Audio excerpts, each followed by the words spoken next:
Buckle up, sports fanatics. This is the Sports Chasers Podcast, your HQ for in-depth sports talk.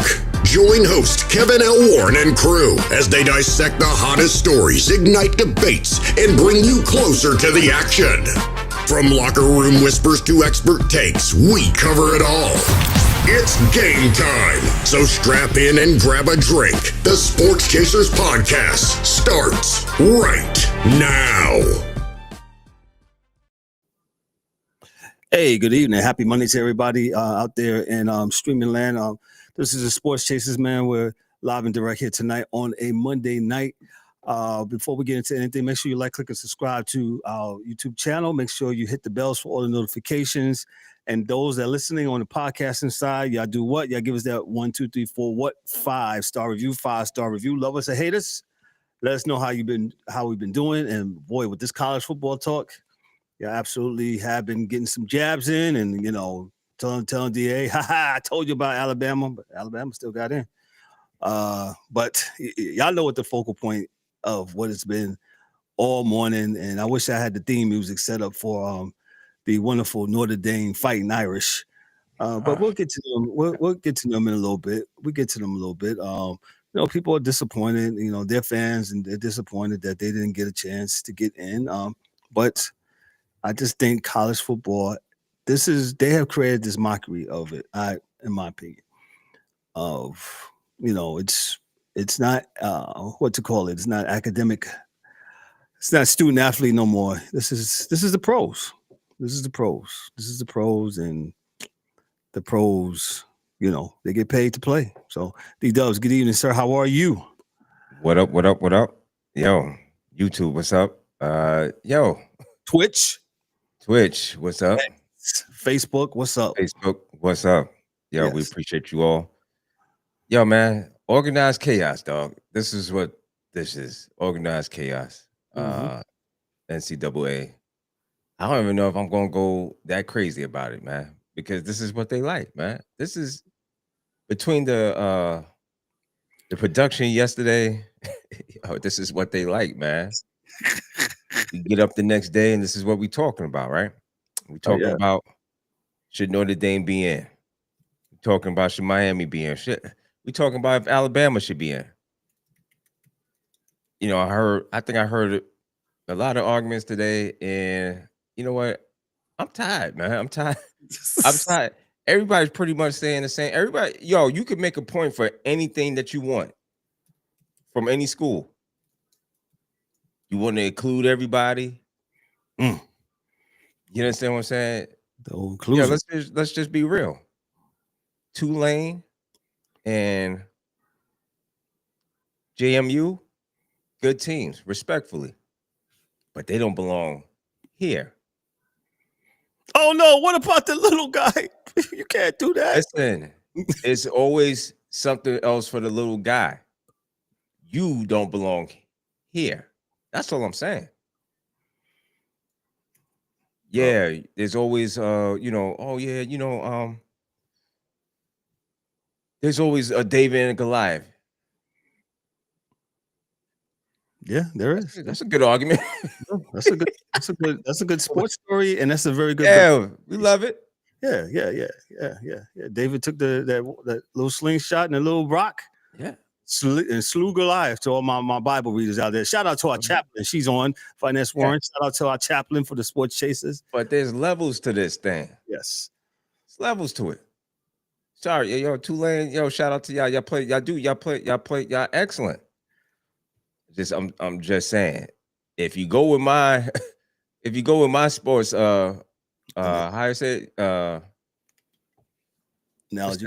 Yeah. Okay. Or what I've decided, how it should be. This we would kill all this stuff, man. But I don't know.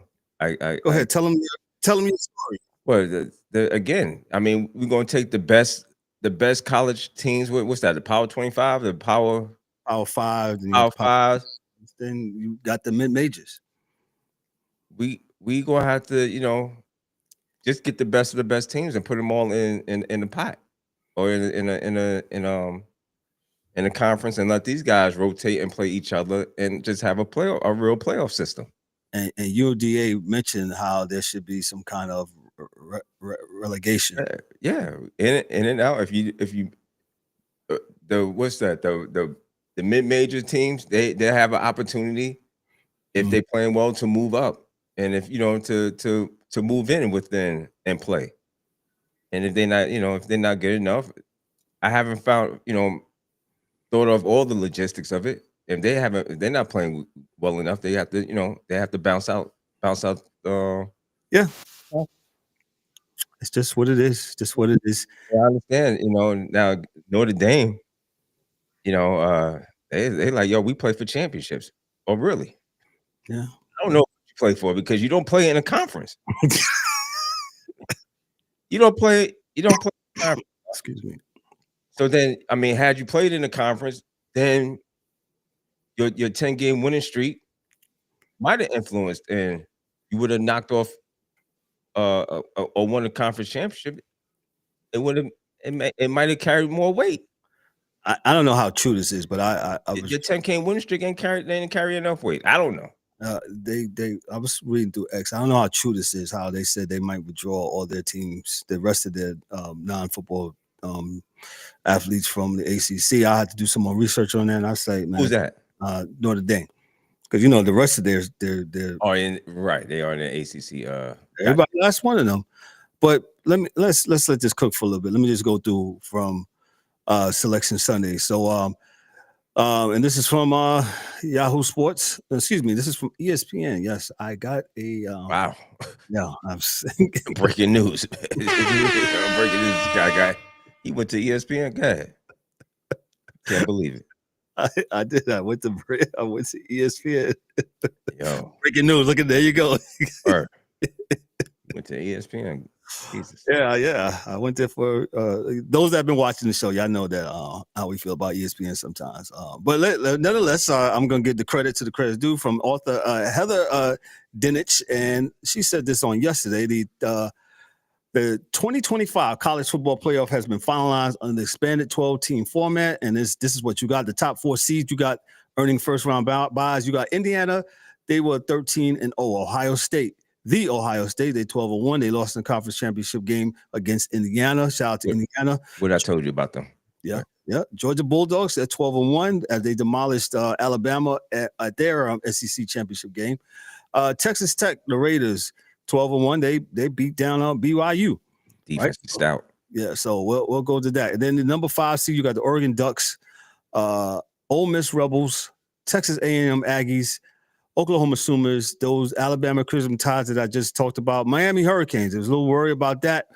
And you got Tulane, the Green Wave down there in New Orleans, and you got James Madison from Virginia. Those that don't know what James Madison is out, it's literally probably about 45 minutes, I believe, north of Roanoke, Virginia, on I-81. Me and D-Dubs used to pass it all the time when we were little kids going down to Virginia, as they say, going down south to go see the grandparents and stuff. So, that's what I remember. And the field is right off of I-81, man.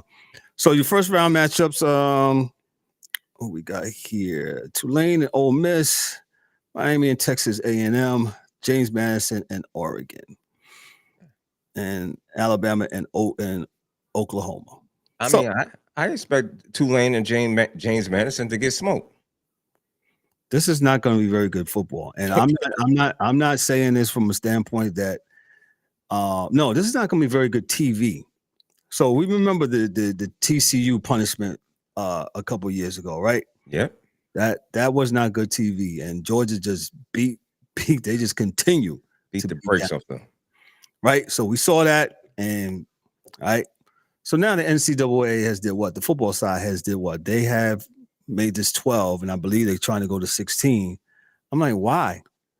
Why are we doing this? Why are we doing this? Why is James Madison and Tulane can't be in their own? Yes, they're part of Division I, man, but like we said, there's levels to this stuff. There's absolute levels to this stuff. And they know this, man. They know this. You know what I'm saying? Yo, man, listen, man. Tulane played UNC Charlotte, man. I mean, I know Georgia played them. I mean, somebody got a hell of a bag out this deal. Somebody got some money out this deal, but I don't know.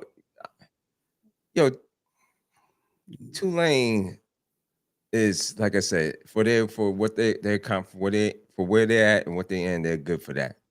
Correct. And they could play a bowl game or championship bowl game, and they need just college football needs to create something else. NCAA need to create some other things for the mid majors or whatever. If I'm saying that right, the mid majors, the lower scale, these teams, man. Because I mean, like we said, man, it's going to be an absolute blowout. If I'm wrong, put it in the comment section. Let me know if I'm wrong. Put it in the comment section. Put it in the comment section. The spread from MGM has Ole Miss by 16.5. Already? What'd you say? 16.5. Probably more than that. Already. And listen, again, we're not poo-poo on Tulane. It's not about them per se. It's about what's right though, and what makes sense. And this doesn't make sense, in my humble opinion, and watching sports for a very long time. But like I said, everybody got a point, right? You know what I'm saying? You could argue from anybody's perspective. I'm the little team. Why you not gonna let me in the game? Let me play. You understand what I'm saying? Or if I'm Alabama, Alabama don't deserve to be in. Why? They only lost 2 games? 3 games. 3. Okay, 3 games. 3. Yes. But they lost the game they lost in a championship game, conference game. And their schedule is harder than, if you look at Tulane and JMU. Yeah. And if I'm Notre Dame, I definitely can make an argument again. You know what I'm saying? You gonna keep me up? Yep. Alabama was 10-3. They lost 3 games. So they played that extra game and they lost. So what we saying, man? I mean, I just think that, again, get rid of this committee stuff. I think there's a lot of things that could be true. 2 things could be true at the same time, as we love to say. Right. That committee is not good. We could get rid of the committee.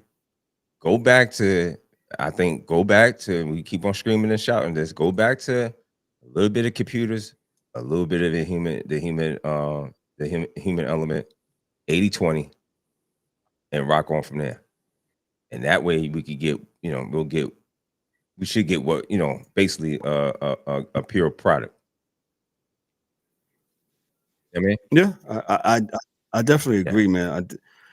What this said, Bo, people are just outraged, and people. It's like you said, the whole day, people been going on, and like I said, some things can be true. Right. Yeah, and it's okay. You could argue. You could argue it from any perspective. It might be a good argument. You know what I'm saying? But again, I mean, this is organized confusion and I think just where NCAA, I think they got it where they want us at. Well, right. We've been talking about it the last week. I think the 4-letter network, they absolutely had their part in it, right? Because what did they do? What did they do with Notre Dame? The Notre Dame, Miami, Notre Dame gimmick, right? Yeah, they set it up too. Yeah, of course they did. They set the whole thing up. So now, we're acting like we're clutching our pearls. Oh my God, Notre Dame didn't get it. Well, we do this every year, man. Right? Again, the same thing was said about Florida State the year. That was an argument. We're not gonna let them in because they ain't got a quarterback. What? Well, at the time, what was it? 12-0? I believe. You're not gonna let them in because they didn't have the quarterback. That was the argument. They stood on business on that one, right? Well, they said that's part of the parameters of not letting them in because of their quarterback situation. So, you know what? I have to do a little bit more digging because I'm pretty sure something else has happened throughout the course of over the years, and a quarterback wasn't there, and a team probably still got in somewhere. What if they did that in the pros? If your quarterback, yeah, right. Your quarterback's not there. We're not gonna let you in. What? And somebody's gonna say, "Oh, that's a dumb argument." I'm just saying. Just think about it. You know what I'm saying? If the Colts, and we'll talk about pros here in a little bit, if the Colts wind up going to the playoffs, right? They get in. I think now it's gonna be harder for them to get in because their quarterback situation, unless they get my main man from the Bengals, that he gets released. Yeah. Flacco, if Flacco gets released, he can. But you can say the same for that.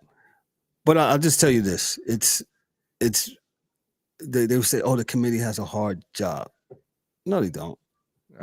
I don't agree that they have a hard job. I think they have. This is easy. It's just doing what's right. Yeah, but again, we there was this talk of not letting Miami in because they didn't beat Notre Dame head to head. I heard talks about that was so early in the season. Nah, man, they beat them head to head. Yeah, I get you. They won so long ago. Nope, it was so long ago. I'm we don't say that about Again, I'm no comparing things, but yeah, the NFL, if you beat a team in September and it's end of the year January and that one loss, you know what I'm saying? It could absolutely be a hindrance to you. So I don't know, man. Let me just continue reading here. Underdog stories and power upsets. The inclusion of Tulane and James Madison, both from group of 5 conferences, shows that the expanded 12-team format can reward non-Power 5 squads. That could shake up a traditional power dynamic. With first-round buys, Indiana, Ohio State, Georgia, and Texas Tech get rest and prep time. Will they prove decisive, or will this just be another factor? Bracket balance and unpredictability. With 8 teams playing in the first round, there's a lot of opportunity for surprise results. And momentum shifts for the quarterfinals. Equity of 12-team systems. The word equity bothers me, but some fans will argue the format gives too many bubble teams a shot. Others will say it rewards deserving teams from smaller conferences. This brings fresh debate, good for conversation, but divisive amongst fans. And she's absolutely right, because what have we been doing the first 20 minutes of this? We've been talking about this, and I don't know what they want, man. I really don't know. Organized chaos. That's what they want us to talk like this. Yeah, this is good for business. Yeah, it's good for business. We're not changing. Y'all can pound the sand and do whatever, man, but we're not gonna change. They're not gonna change this model, man. They like this. They like this shit. And they're going to 16. So now go figure that one. Now, right? I'm like this. Go back to 4, 6. That's it. 4 or no more. What is it? 4 no more, 6 no more. Yeah. I don't think the answer to this is expanding more, but in probably in their eyes, you heard what they was talking about all day on Monday? Yeah. Yeah, let's go to 12. What? Yeah, 12? What is it now? It's 12 now. It's 12. I know I said 16, but it's not going to. It says, I'm just reading here, while a 16-team playoff format has been proposed and discussed for the future of the college football CFP, the current 2025-2026 season, CFP uses a 12-team bracket, and discussions for expanding to 16 teams for the 2026 season are ongoing, with a decision deadline coming up. So they haven't made a decision, but no official 16 playoff exists yet for major NCAA Division I football. The current 12-team format includes the 5 highest-ranked conference champs and 7 at-large teams with top seeds getting buys. So that's what they're proposing, and they said they're supposed to do it before the end. So some of the I read that the top seeding 4. So yeah, that's what you're going to get, man. That's what you want to get. Let me I'll just read this. The bottom line is the 2025 CFP bracket is stacked with storylines, front runners resting on buys, and underdog contenders swinging for the fences. All right, this sounds real nice. And instant rematches packed with tension. No matter how you slice it up, this playoff could be one of the most unpredictable and electric in CFP history. Stop. Or it could be one of the worst I'll go with the latter, probably, man. I mean, in history. So, yeah, like I said, you know who's gonna get blown out the first round, yes. right? And let me see where's that. Dang, I wish I had that bracket. Let me see if I can find that bracket. Pull it up. Go ahead. Yeah, because and I think the second round is probably gonna get the better games. I think I did the rundown with the DA yesterday. I think I was looking at it, and I think the better games will be of course, second round, and you should, it should start shaking out. Who we got? Ole Miss against who? All right, I got your bracket right here. I'll pull it up for you right here, sir. Yeah. So you can see it. So there you go. Here's the bracket.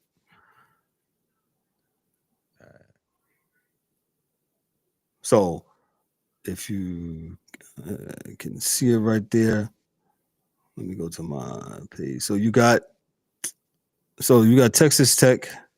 I'll just start from the top, right? You got James Madison versus Oregon, right? That's on December 21st. Some could argue about Oregon being in this thing. Yeah. Then you got Alabama versus Oklahoma rematch of this year, right? That winner awaits Indiana. And then you got Tulane versus Ole Miss. That winner of that. Ole Miss to stomp them out. Okay. That will play Georgia. And then you have University of Miami versus Texas A&M. The winner faces Ohio State. Yeah, and that should be a good one. That should be the Miami and Texas A&M should be a good game. But James Madison traveling up to Eugene, Oregon to face the Ducks, and Tulane will go down to Oxford to place the Ole Miss. Ole Miss. So yeah. Ole Miss should get them up out of there, and Oregon should get them out. But then again, I don't know. Oregon's I don't know. Sometimes I don't know. I can't put my finger on Oregon sometimes. Yeah. That I don't know. I'm not. I wish the DA was here so I could get. that could be an upset alert. I don't know if they consider that an upset. Yeah, that would be a. Well, DA is on. He said make a division for FCS, FBS Division 1 and 2, D2 and D3, and in reality, in my DA voice, listen, D1, AA, D2, D3 have a 24-team tournament which can be done. Use the current bowl games. He's right. And shout out to Timothy. He says hot take UGA versus Alabama Part 3 for the championship.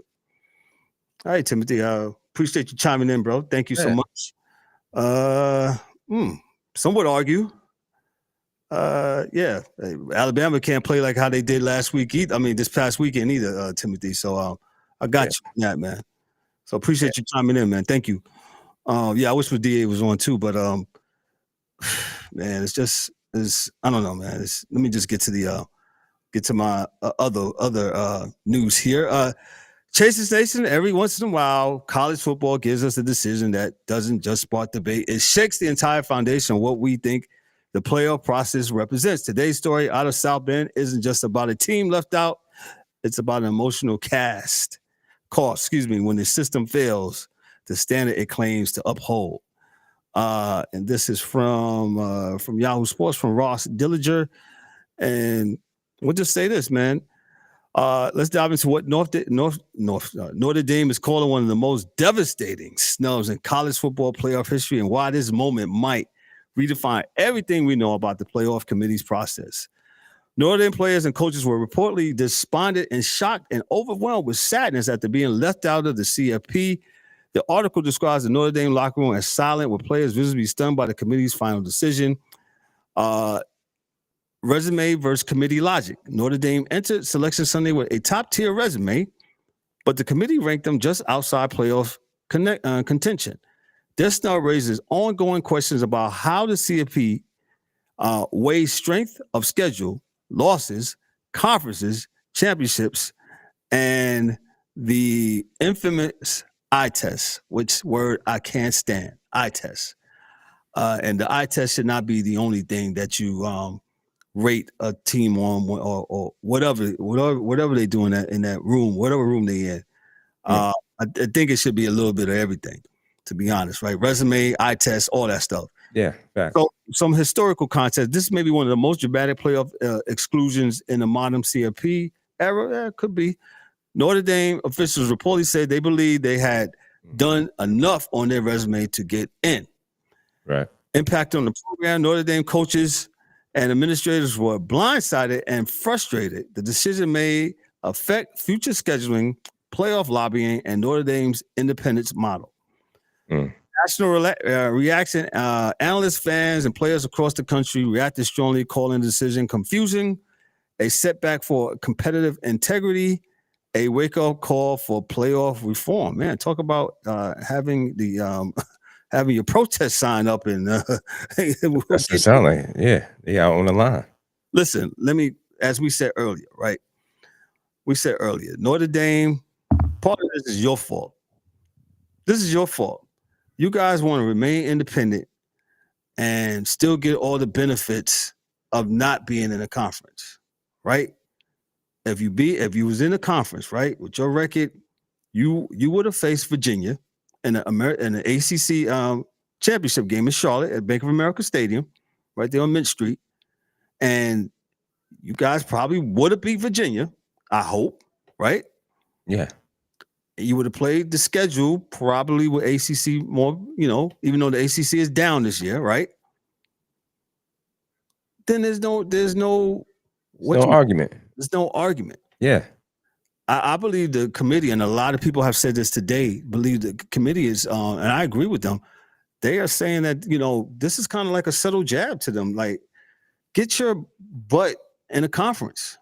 Oh, but they got money. NBC gives them money. What are they going to do? Well, either you get in the conference or shut that damn crying up. Yeah, man. All this crime, man. I really, like I said, I'm really not going. I'm not going to be doing it. I'm not going to be. They had a chance to, I shouldn't say had a chance, but you already know what it is, man. So just go ahead and get in somebody's conference, so then we won't be talking about it. It's simple, man. It's real. It's simple. It's real simple. DA says, Kevin, do not forget to get on Notre Dame about the money. I am DA, and them not playing in the bowl game. That's next. And DA says this. So what happened in all those years when it was just two teams and everybody else in every other bowl game was second place consolation for everybody stopped playing in other bowl games? I think DA, the NCAA has cheapened the bowl game. So that's why you got players. Yeah, they did it to themselves. All of this, again, organized chaos. They devalued their bowl games. They did it to themselves. Their own bowl games. And this happened when people forget. Remember, who was it last year or 2 years ago when they players decided not to it was a whole team. Yeah, it was a whole team decided not to play in the games.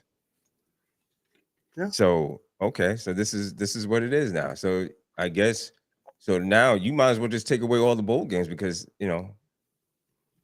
all of a sudden everybody's about the championship now, but nobody wants to get it. Around the world. Yeah, everybody about the championships now. You know what I'm saying? Yo, now Notre Dame. We all about championships. And we was in the playoffs last year, and if it's for our university, our team, our organization, we're about the championships or nothing else. So and if we're not in it, we're just not going to play at all. Right. So let me get to some more stuff. So the emotional reaction from the despondent, shock, sadness. How rare is to hear a program with Notre Dame stature publicly express their level of devastation?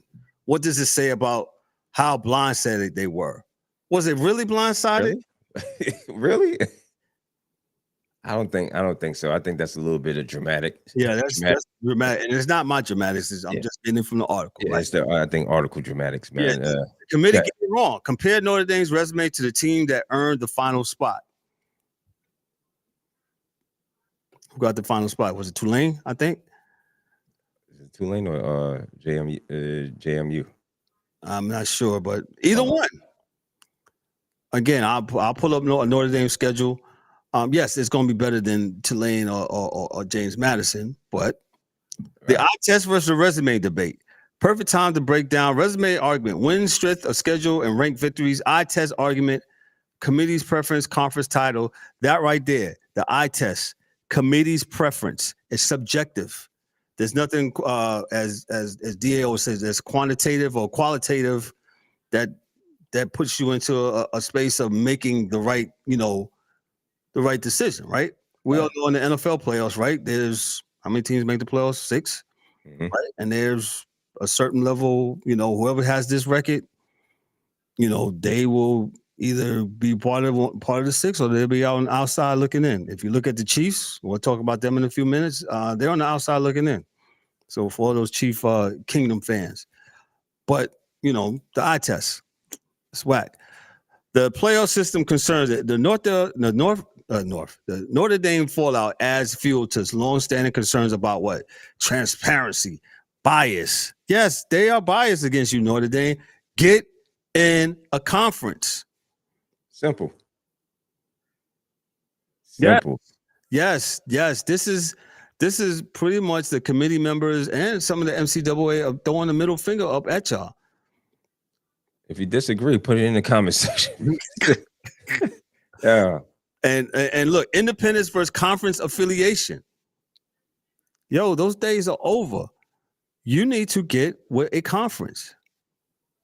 It's all in. I explained how y'all could have got in, right? Yeah, you said it. I mean, I don't know. Again, the drama and the theatrics about this, man, about trying to get in. I mean, you can't get no clearer than what we've been talking about, man. But absolutely. Could this moment push Notre Dame towards joining a conference? I think they will have to do something. And who's my man that wears the glasses who always on SEC? He talks about the SEC. Paul Feinbaum. Paul Feinbaum. I heard him today. He said, "Hey, nobody watches Notre Dame on NBC." That's a fact. Yo, shout out to Paul. Yeah, I think other than Notre Dame fans. Yeah, he said nobody's checking for them like that. Go to ESPN, and he said that on a panel today. He said they probably the highest rated ranking was when they played a terrible USC, and this is not from the from what year was that? No, what year was that? Yeah. So, yeah, Notre Dame. I don't know what you do with your contract with NBC or whatever, and do you divvy it up? That's not for me to figure out. Y'all guys need to figure it out and get in a conference. That's for one. If you get in the conference, that's it. Stop all the boohoo, whining, and crying, man. That's all, man. Yeah.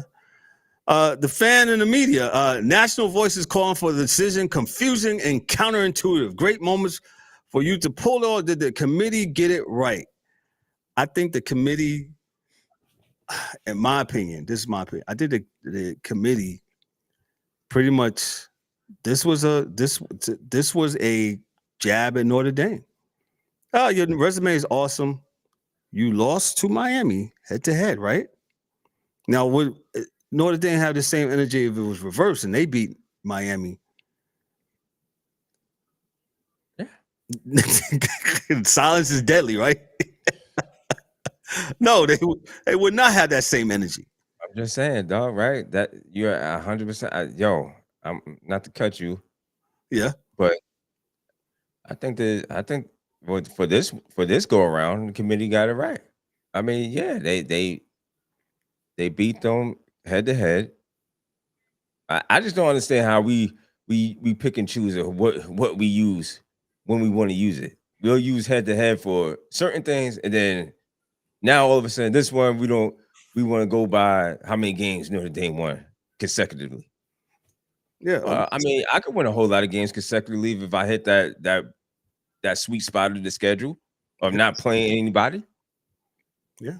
I think we've gotten to in society, especially the sports society, we have, and this is not a hot take, but we have become we have become so enthralled with streaks and stuff like that. If you go back, I thought you was gonna say he's like party and bullshit. That's what I was about to say. Yeah, we're over the 30-minute. Yeah, that too. But the streaks and stuff like that. Oh, that person got their eighth double. Like, when did we start caring about double doubles? I know I'm going off to another thing, right? This player, he scored 1,000. He's gotten over 10 points for 1,000 blah blah blah games, right? Y'all know who I'm talking about, but I won't mention it because it's a football show.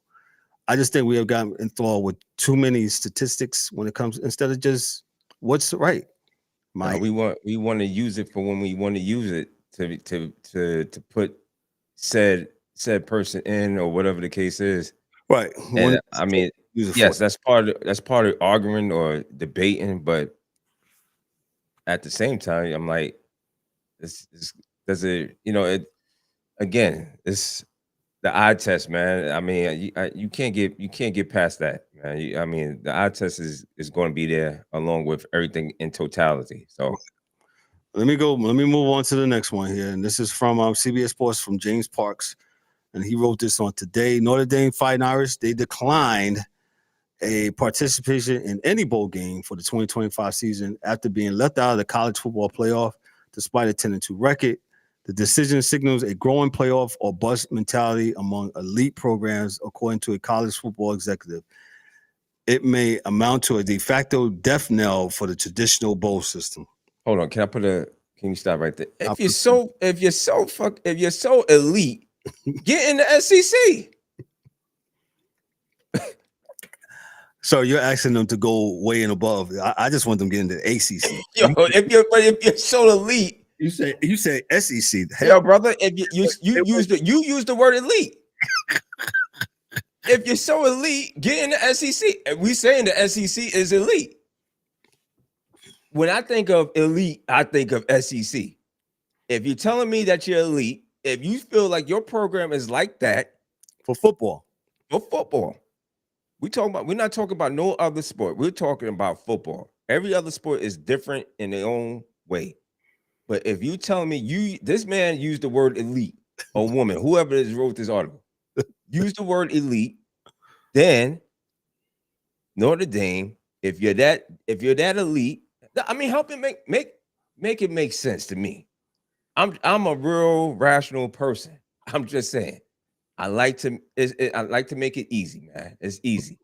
If you're elite, you should be in elite status, right?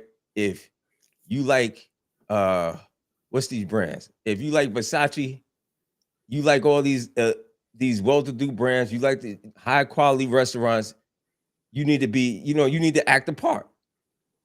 Notre Dame, you're not acting the part. This independent, you being independent is cool. I like independent, but when it comes to when you got everybody else in an elite company, then if you want to join the show, come on, man. You gotta step your game up. Put it in the comments. Put it in the comment section if I'm wrong. Yeah, let me know if I'm wrong. Put it in the comment section. Stop. Notre Dame, stop, man. Stop. I don't want to hear no more, dog. I mean, can you go on with the show? I don't care no more about Notre Dame. You know what you guys do. My man's using the word elite. Well, get in with the elite company. The bowl system, long a fixture in college football postseason, is now under existential threat as a major programs increasingly prioritize playoff access over lower tier bowls. The time of the opt-out immediately after CFP exclusion illustrates the growing frustration with the selection process and underscores a shift in institutional priorities at top programs. So I'll just ask this: what do you say about the bowl system? With Notre Dame's decision, it's no longer about just one team. It's a signal when a high-profile program, he uses that word, high-profile program. Now we're going high-profile. Go ahead. Opts out. It sends a message that bowl games are no longer carry the prestige or value they once did. And I'll say this: no, nobody cares about the Rose Bowl. Nobody cares about the Car Alamo Bowl or nobody will care. Maybe the kids do, they do, but again, once we started paying kids, once they started paying the kids like for real, because they was getting paid before. Let's stop acting like that wasn't a thing. Yeah. Once it became legal, right, so to speak. Yeah. Now, you know, everybody's trying to protect their investment, which is their body, which I get, I understand. But I don't know, man. It's just you know. Put it in the comment section, y'all. Yeah, y'all know already, man. Come on, man. As more teams judge the missing playoff bowls games aren't worth it, the CFP might be destabilizing the very ecosystem of college football play. I said that earlier. I said that the NCAA, they did this to their product. They did it. We didn't do it. They did it. Future of mid-tier bowls. Will fans, sponsors, and networks continue to support bowl games and marquee teams decline participation? Could this lead to a collapse or a radical restructuring of the bowl calendar? Pressure on the selection committee. The decision raises the stakes on how the CFP committee ranks teams. Their choices could determine not just playoff viability, but whether a school ends its season at all. Now they probably could fix this, and I'm just throwing this idea out there. So to make the Rose Bowl and some of these, you could figure out what bowl games that you want to make, and have it some way that if you win this particular bowl game, that it catapults you to to somewhere else, like for next year or whatever the case is. I mean, you could make some incentives for these games so it can mean something for, if not this year, next year. You understand what I'm saying? So if you win this, you end up with top ranking somewhere, top 5, top whatever. Right. So me and DA was talking today, and DA was saying that you talked about incentives. He said, DA said, man, hey man, says y'all throwing money everywhere, incentivize these kids to play in the bowl. Yeah. I mean, the pros do it, right? If you get such and such amount of money, if you make the All-Star game, you make such and such amount of money. If you make the since we throwing cash around like it ain't nothing, y'all got the money. Oh, they're kids. Why no, I'm not hearing that, dog. They're not kids, man. I'm not hearing that no more, man. These guys are pros. Y'all made them that. And y'all introduced the crack to these kids, man. This is what it is. Oh, you're telling me that there's something cracked out? Yeah, no. See, and I knew there's gonna be somebody like that. Oh, this is The Wire. Like, stop, man. Come on.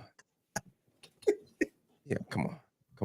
But you get what I'm saying, right? You introduced it to them. So, it's money based.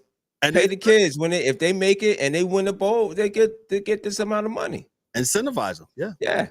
Help them through school. Oh, but we shouldn't have to incentivize it. Help their parents back home who couldn't afford. They really couldn't afford the school. They can't afford the school. Oh, but they're getting a free education. Yeah, well, that's not enough. I can't eat free. You know what I'm saying? I can't, not now, right now. No, I can't eat that right now. Just saying. We have spent 45 minutes almost on this topic. Yeah, and guess what? The mainstream media probably they all day today. Yeah. Thank God I went back to regular life today. You know what I'm saying? I went back to regular life. You know. Yeah, you know, right? Man. So we'll probably get back at this on Thursday because the fellas are not on today. Yeah. Like to hear their takes. So we'll probably have this concerning. Spin the block back on this one. Block back. We're just going to quickly go through some of the NFL games. Yesterday, we transitioned to the National Football League and Week 14. The Buffalo Bills, they erased a 10-point fourth-quarter deficit to beat the Bengals 39-34. And a snowstorm up there in Orchard Park. Christian Benford made the play of the game, a 63-yard interception return for a touchdown with 5:25 left in the game, giving the Bills their first lead. The offensive centerpiece, Josh Allen, he threw 3 touchdowns passes and ran for another one. One of those rushing TDs was a 40-yard dash, the longest by a Bills quarterback in regular season history. Meanwhile, the Bengals quarterback, Joe Burrow, put up solid numbers. I thought the Bengals were on their way to winning this game when I was watching.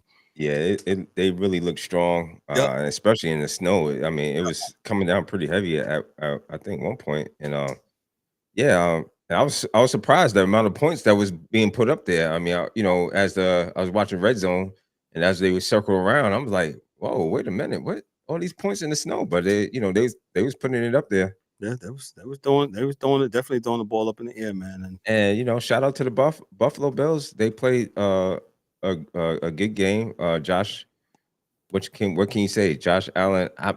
Listen, I'm not judging Josh Allen off of week 14. This is week 14, right? Week 14. Mm-hmm.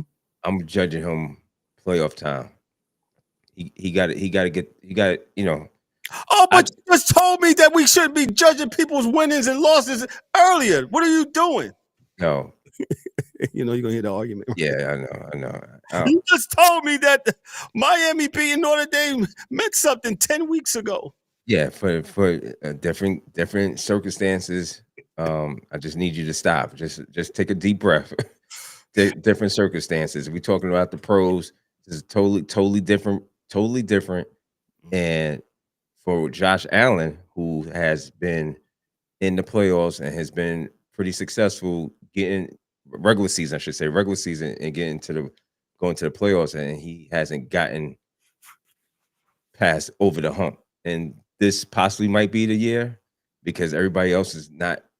The rest of the AFC is, other than the Patriots is playing well. I mean, probably. More than just well. I mean, they're playing really great football right now. So, this is the opportunity, and I think they are playing the Patriots and Buffalo are playing. Are they playing here? I don't know. I don't have the Schedule. But shout out to the Patriots, man. They turned around there, man. I'm most excited for them, man. Who would have thought, man, they would have a couple of down years and then here they come again. Yeah, so Brable, who clearly left a dysfunctional organization in the Tennessee Titans, got fired, and Brable went back home, so to speak, to where he used to play. Wasn't a coach. Everybody think he was. Nope, he played there. He didn't coach there. Yeah. So let me move on to the next game. The Jaguars beat the Colts 36-19 to take control of the AFC South. Quarterback Trevor Lawrence, as we affectionately call him on this show, Goldilocks, threw 2 touchdown passes. Running back Travis Etienne Jr. accounted for 2 rushing touchdowns. The win marks Jacksonville's 4th straight and extends Indianapolis' winning streak at home in Jacksonville to 11 games since 2014. Quarterback Daniel Jones. If you didn't see this was just totally another non-contact injury he suffered. His Achilles injury in the second quarter. He's expected to miss the remainder of the season. That's kind of a low blow, a devastating blow for Indiana. And I was pulling for Daniel Jones. Yes, I'm a Giant fan, but I absolutely was pulling for him because as y'all can see, part of that stuff wasn't Daniel Jones's fault, man. What was going on with the dysfunctionality in New York? So I'm glad he got another fresh start in Indianapolis, and he made the most of it until he got hurt. Backup quarterback Riley Leonard finished the game under center, but the Colts never seriously threatened. Yeah, they really wasn't a threat. And that game was played in rain too, up in Jacksonville. And shout out to Jacksonville. Jacksonville is starting to shut me up. Yeah, I need them to shut me up more though. Go ahead. I need the angry one up here because he was talking cash shit about Goldilocks. Yeah. I think you go Goldilocks an apology, brother. And shout out to Buffalo. Buffalo and New England play next week, so that's going to be a phenomenal game right there. I wish it was flex. So yeah, that's next week. Playoff implications: Jacksonville now leads the AFC South at 9-4. Indy falls to 8-5, and maybe fighting to stay in contention. Quarterback shakeup with Jones potentially done for the year. The Colts are likely to rely on Riley Leonard or another option. Hey, Joe Flacco. Joe Flacco's the runner quarterback. Yeah. He'll go in there and get the job done, right? Get the job done now. So, shout out to Joe Flacco, though. Yep. So, the Shift Titans AFC South race with the Texans lurking. They won last night. We'll get into them for a second, but also affects wild card position and makes every remaining game critical for both squads. This result typifies the unpredictable nature of the season. Injuries, momentum swings, and division battles all collide in December. And in my opinion, we still don't have a top tier. I can't call nobody in the league like they're the best of the best. Now you got the Eagles and Chargers playing tonight. here starting in about another half an hour. We'll see. But I can't call nobody. D-Dubs, can you call anybody who's top tier? Yo, and I've been saying this for the last several weeks now. There's nobody that I'm if you say, yo, bet your house on, who? I'm like, oh no. Don't do that. Oh no. Don't do that. No, don't do that. Don't do that. Please. No, do not. Please. Yeah, please. there's with injuries and stuff like that. I don't know what Indy's going to do. They were, that whole Daniel Jones and JT, it was looking really good early on, and we was all wondering, can they sustain it? And one injury can just tear the whole thing down. So I mean, Indianapolis is what they went down to 8-5 now. What is it, 8-5, correct? 8-5 now. So it's gonna be tough for them. I think they still they still got a chance to win the division, or they still out, or they are outside looking in. I don't have the Indy. I mean, they have the. I don't know if they play. I forgot. I don't have it in front of me either. But but it's getting tougher for them. The more they losing, and I believe this is what the second, third game. Yep. Loss in a row. Mm-hmm. Yeah. So it's not gonna be easy. It's not gonna be easy, but that is definitely a bad injury for them. And shout out to Daniel Jones, because he started off really, really good. There's nothing bad that I can say about him. Absolutely not, man. Absolutely not. Let me move on to the next game quickly. Here's a game that proves on any given Sunday the underdog can bite back. The rookie shows up, the rain pours, and upset happens. Let's dig into New Orleans Saints stunned Tampa Bay Buccaneers 24-20, and another rain-soaked game down on the Gulf Coast of Florida in Tampa Bay. Rookie quarterback Tyler Shuff ran for 2 touchdowns and guided the Saints to a 24-20 upset over the Bucs. The win tightens up the division race in the NFC South, signaling the Saints might be more competitive than their record suggested. It was a messy, rain-soaked game, but the Saints took advantage of field position and opportunities running the game. Despite the victory, New Orleans defense showed vulnerabilities. They generated no sacks and struggled to pressure the Bucs quarterback. Something to watch going forward.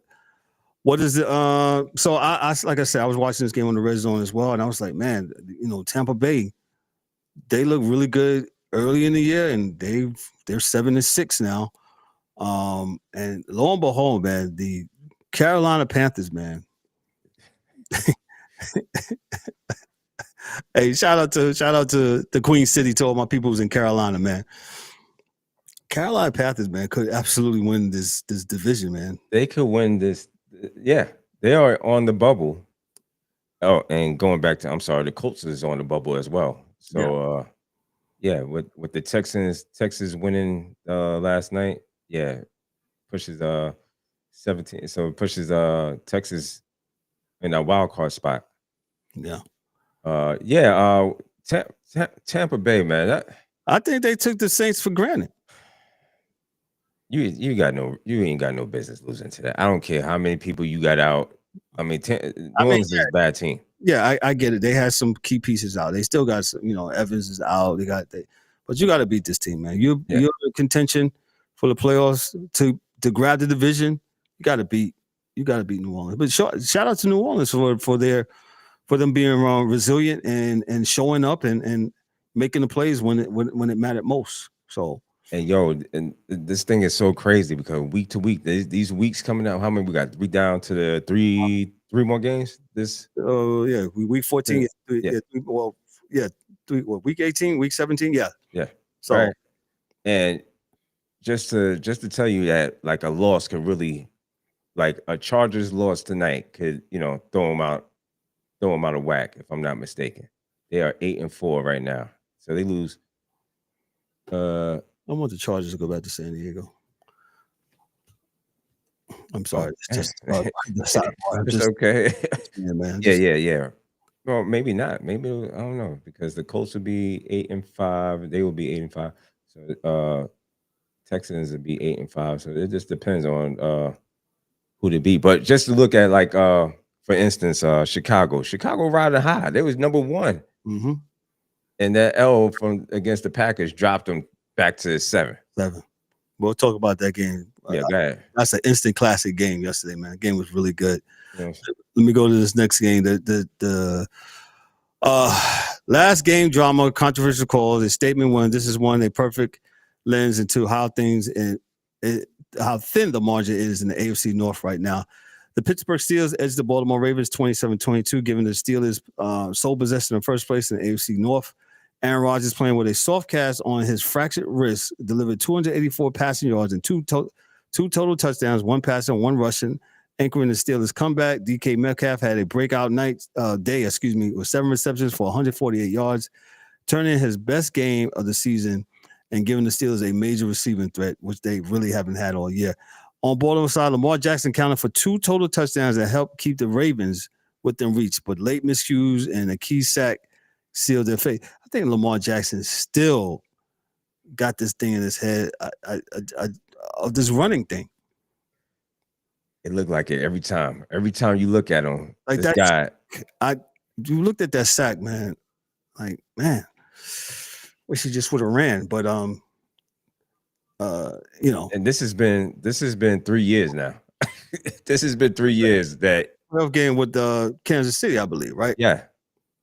And you looking at him like, dog, what, you got this lane open. Why are you not taking off? And it's like you could see like he's thinking. And it could be me. Put it in the comment section. It may but when I look at him, I'm looking like, yo, it's like he's processing. Should I stay in the pocket? Because the whole thing is stay in the pocket. You got to be a pocket passer. And I think that's been drilled into him for all these years about how he don't do this and how he don't do that. And it's like he's fighting himself internally, fighting himself. And it's showing for people who's looking at him, like myself, looking at him and saying, yo, go ahead and run, man. Do what you do. Do what you know how to do. That's all. I understand you want to try to prevent it. You can still run it and be safe. Yeah. Just saying. Absolutely. So the Steelers, they won this game. So they're up in 7-6, Baltimore 6-7. I believe they face each other again. Oh, no. Who? Yeah. Do they face each other again? Let me just check this out. Go ahead. I think I was just going to say the Steelers probability, the playoff probability for them is now at 66% of them making the playoffs. Right now, Steelers are at the 4th spot. Yeah. The Ravens have games against the Bengals. They go to Cincinnati, play against the Pats. That's on the Sunday night game. Then they got the Packers. They got to go to Green Bay. And then they face the Steelers. Yeah, I think they don't play their way out, man. Right now, their probability rate is 34. So I think the Ravens is bye-bye. I think it's bye-bye Birdie, and it might be bye-bye John Harbaugh. Yeah. Well, might be another way for. Oh, I'm ridiculous, right? I know. Put it in the comment section. If I'm ridiculous, that this guy, he's not going to get fired at some point. Where is Mike Mills on his team? Mike used to tell the truth on his team, man. Yeah. So. Put it in the comment section. Let me know. I think it's over for for him. And Tomlin got to win. That's great. But again, I mean, two things can be true at the same time. It's under 500. Yo, man, how long we gonna keep on hanging your hat on that, man? It's like, I take care of my kids. yo, you supposed to, man. You know what I'm saying? You're a good coach. I take care of all my kids, man. You take care of my girl ain't got me down as child support court. Man, come on, man. You supposed to. You're supposed to feed your kids. You're supposed to do that stuff. That's you as a father, as a man. That's what you're supposed to do. I gave my girl 300. Yo, fam. All I'm saying is you're supposed to feed your kids, and all I'm saying is I think it might be time for a switch up with the Ravens and the Steelers. It doesn't mean that these guys are bad. See, just because you get fired doesn't mean that you're bad. It just might mean that you just need another voice. It might just be that time. But who am I? Put it in the comment section. Let us know. Put it in the comment sections, man. Put it in the comment section. Let me go on to the game of the week. I should say, the weekend. The Green Bay Packers beat the Chicago Bears 28-21. Thanks to a late game sealing interception by Keston Nixon in the end zone with 22 seconds left. Yes, the Bears were driving. And Caleb Williams, I don't know where he was trying to go to with that, man. But, hey, man, great play by Nixon. Jordan Love led the Packers with 234 yards passing and 3 TDs, while Josh Jacobs delivered a critical 2-yard rushing TD that gave Green Bay the lead with 3:32 left. On the Bears side, rookie quarterback Caleb Williams, it's not a rookie, Caleb Williams threw for 186 yards, 2 touchdowns, including a second-half score that tied the game. But his final end zone throw was picked off. And if you looked at it, he was getting heavy pressure to the left as he rolled out and threw it up. And there you go. The loss drops the Bears to 9-4, knocking them out of the division lead. Green Bay moves to 9-3-1, taking over the top spot in the NFC North as the Packers remain undefeated, in the division play. They're 4-0. Imagine if they didn't have this tie on their stain record with the Cowboys. That's a tie. That tie is a stain. If they don't have that on their record, man, they tie with the Rams right now at 10-3. Mm-hmm. Nope, they had to go tie the Cowboys. Tie the Cowboys. And the words of Ryan, man, he said nobody deserved to win it. Ryan was right that night. Shout out to Ryan on that one. That was true. But shout out to the Packers. Packers playing good. Aaron Jordan Love. Yes. Jordan Love, right? Yeah, Jordan Love. Not Aaron. No, Aaron's with the Steelers now. Yeah. I'm about to say Aaron. Yeah. Aaron, yeah. But Jordan played really good. I mean, good football by the Packers. And their probability is just, they are 94%. They should be a lock right now. And they got number 2 unless something happens drastically with the Rams. And the Rams are playing excellent football right now. They had a hiccup against the Carolina. Yeah. But Carolina's, like we said, Carolina's playing better and they're playing harder. And I think, but I don't believe them, dog. You don't believe them. Come on, man. You want to put your house on it? Put your house on it. No, I'm not going. Yeah. Yeah. I mean, I see them. Yeah, you ain't getting my teeth. No, sir. You're not getting. Their probability rate as of right now is still. They had a bye this week, so they 29. What 29%? 29% probability rate. So I mean, yeah, we'll see. They on the bubble, man. They on the bubble. Growing pains for Caleb Williams in Chicago. Williams flashed potential with 2 TDs in a strong second half, but the turnover in the end zone under pressure underscores a learning curve for a rookie for a second year. They want to keep on calling rookie. The Bears are still fighting for postseason position, but the loss complicates their path. For the Packers, momentum and confidence heading to the final stretch of the regular season.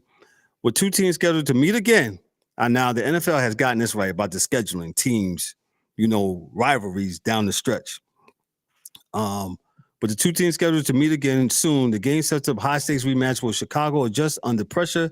Can Green Bay maintain composure and capitalize on their edge? So we'll definitely have to see about them. So the last game we're going to talk about, Chiefs Kingdom. The Chiefs. Looks like it's over. Soon to be. Hey, Chasers, tonight we dive into a game that might be more than just a Week 14 result. It could signal the end of an era in Kansas City.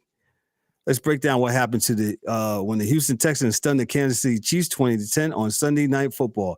And for all you Patrick Mahomes apologists and lovers and Kid Crusaders, man, he looked bad last night, man. He looked really bad last night. The Texans beat the Chiefs 20-10 on Sunday night. The win marks Houston's 5th straight victory, pushing them to 8-5. Houston has gotten their stuff together with their defense too. Their defense is right up there. The Chiefs fell to 6-7, dealing a major blow to their playoff hopes and ending a long stretch of AFC West dominance. What's the Chiefs' probability of making of the playoffs? 13%. Okay, 13. As of yesterday. He was looking that up. Houston's defense dominated. The Chiefs managed only 98 yards in the first half. Were shut out heading into halftime and ended with multiple turnovers. For Kansas City, their offense was hampered by injuries and poor execution. 3 interceptions, multiple stall drives, and a failure to convert on 4th down. Standout for Houston is the pass catching connection between quarterback and receivers produce early momentum. Is the Chiefs dynasty crumbling? With this loss, Kansas City is under 500. It looks vulnerable. Their previously assumed status atop the AFC may no longer be automatic. Defense wins primetime games. The Texans defense show why they're near the top of the league this season. This game was a masterclass in pressure, coverage, and forcing turnovers. And that's what they did in that first half. Patrick Mahomes looked absolutely confused. You know, some people might say there was some injuries on Kansas City. No. I don't want to hear that. I don't want to hear it. But go ahead. I'm sorry. Kansas City. Houston surges, Kansas City stumbles. How could this reshape playoff positioning and locker room confidence down the stretch? Kansas City's offensive line, injuries, and depleted roster played a major role. A reminder how critical roster depth is this late in the season. Yeah, everybody's going through it. So much so that Indianapolis is trying to work out Phillip Rivers here. That's breaking news 7 minutes ago. Yeah, they yeah. I'm not lying, man. I'm breaking news right now. 7 minutes ago, man. Go ahead. Breaking news. Put it on. You. Let me tell you, man. Rivers is 44, scheduled to work out on Tuesday. The 8-time Pro Bowler hasn't played since 2020. He started 16 games for the Indianapolis that season, posting an 11-5 record as he guided the franchise to the playoffs. The last time the franchise appeared in the postseason. So yes, this is a real story. Shout out to who's that? The Athletic, and I don't have the person's name. That was a real snapshot of it. But they so much so that's what's going on. So Indianapolis is saying, hey, yo, we are right here, man. We can't let this. We're on the bubble, and they let the Texans, come on in, and they're right there. So they trying to they trying to they're trying to get up in there, man. So shout outs to them for trying. Yeah, Colts. Phillip Rivers, he did play with them. Off his couch, man. 44 years old, man. Drinking. He probably drinking whatever. Cool as light. Man, breaking news. Well, thank you for that breaking news, sir. That's all right, man. Breaking news. That's what we do here on the Sports Chasers. We get the breaking news. Man, I'm just messed up about that. So, yeah, we'll see. If he comes off, he did it before, so we'll see if he can help him out. But that's a tall order. Tall order to ask, from a man who's been, laying on the couch. And but like you said, man, Indians like at the point, like, yo, man, we can't let this good season, because this is the unexpected, pretty much good season. They snuck up on a lot of people. Yes. Jonathan Taylor has been playing MVP type football. Yes. So yeah, man, I think they trying, man. I can't ask for nothing more than that. At least they trying. So, shout out to Indy. We'll see what they do. Is it over for the Chiefs? Yes, it's over. It's over. It's over. It's over for them, man. It's over. That was the question I was trying to get. It's over for them, man. Patrick Mahomes looked silly last night. I think the street ball era for him is over. There's things that trying to make everybody look silly, and I think everybody done caught up to him, and the team is not as good. And we've seen the team regressing as over the years, man. I mean, you know what I'm saying? Even that a couple of years when they got to the Super Bowl, it was like that was the best time to get them, and nobody got them. And well, this time around, I think this is it for them, man. I think some of the players that got older. A lot of things is happening. They seem to be saying all the right things, but I think it's over, man. They're not going to come back from this. They had slid down to 10, and the probability of making the playoffs, like I said, is 13. So I don't see them. I don't see it happening. I don't see it happening. I think everybody who's in it, I think the Texans are playing like really, really good football. They are sizzling hot. Now, the Chargers, even if they take a loss, they'll be 8-5, and the Colts will still be in it. And I don't see. Yeah, I still don't see them. Even I think the Colts is the closest thing is still being able to get in. But other than that, yeah, the Chiefs is done. Chiefs are done. Yeah, Chiefs are done.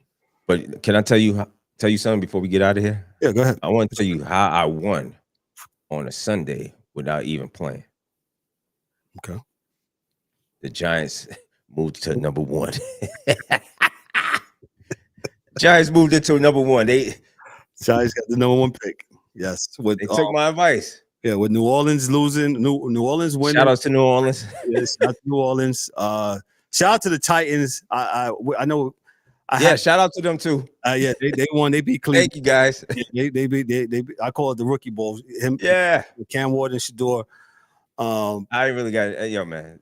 No, I Myles Garrett. He's one more sack closer to the record, and he's going to get it. I think he's going to get it, man. He got three games left. Yeah, three games left. Shout out to Myles Garrett. He should. I wish you go ahead and crush it, man. Let him go ahead and do his thing. That's the only bright thing. Well, a couple of bright things on the Browns. I'm not going to get too out of with Shador. Shador, I think most of those plays came late. It is what it is. But good performance, I guess. If you really want to break it down, some will argue no, not such a good performance. But again, this is not about them. This is about the Giants right now. So the Giants got right now. The Giants is looking really good.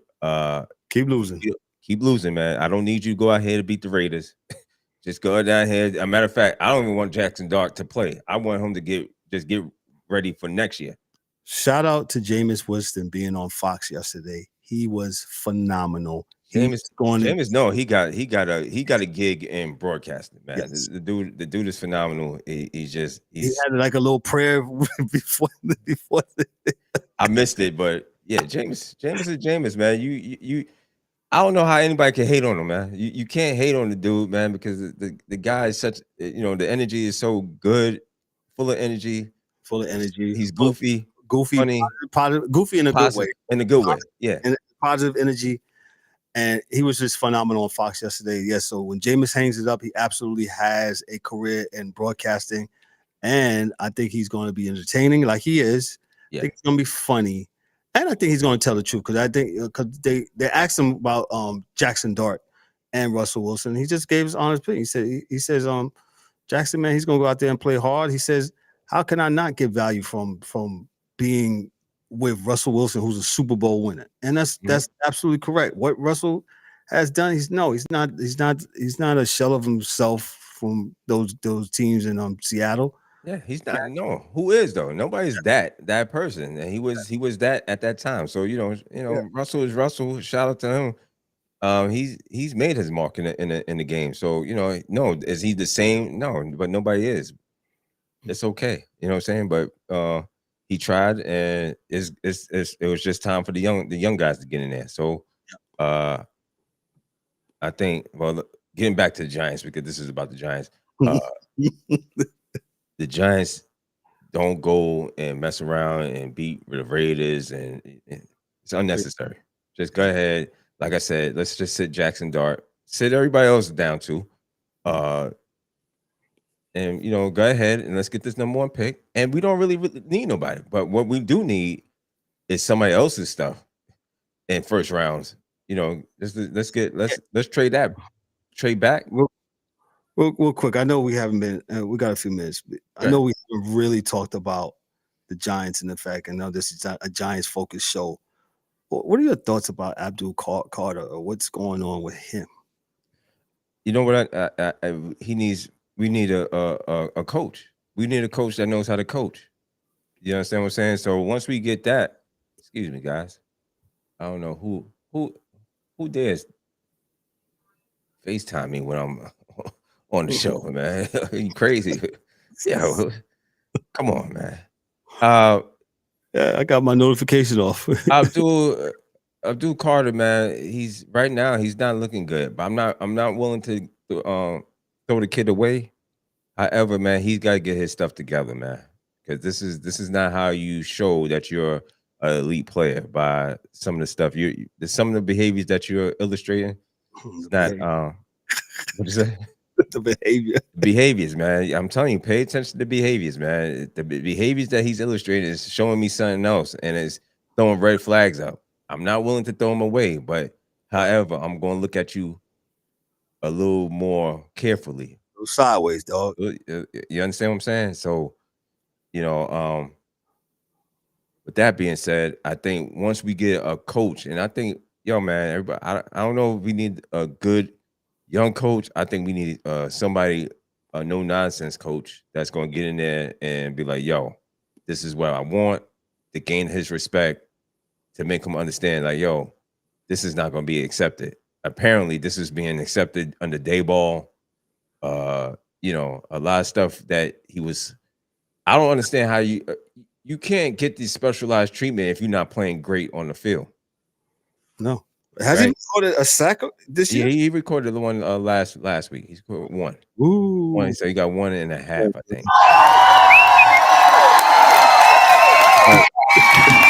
For all of that, right?